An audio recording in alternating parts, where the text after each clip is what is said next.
સુરત મહાનગરપાલિકા અને યુસીડી વિભાગ દ્વારા દર વર્ષે રાખી મેળાનું આયોજન કરવામાં આવ્યો છે।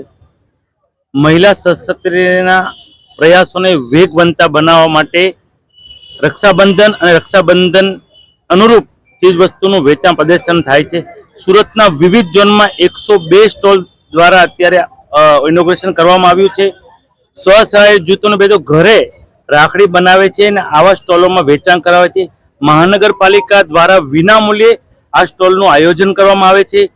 મહિલાઓ પગભર બને, આત્મનિર્ભર બને, મોદી સાહેબના મહિલા સશક્તિકરણના પ્રયાસને વેગવંતુ બનાવવામાં મહાનગરપાલિકા પણ પાછી પાણી નથી કરતી અને દર વર્ષે રાખી મેળાનું આયોજન કરવામાં આવે છે। અને સુરતની જનતાને હું હૃદયપૂર્વકની અપીલ કરું છું કે આવા સ્ટોલોમાંથી રાખડીનું ખરીદી કરજો। તેના હિસાબે મધ્યમ વર્ગની બહેનો આત્મનિર્ભર બને। 10 દિવસ આ રાખી મેળો ચાલવાનો છે।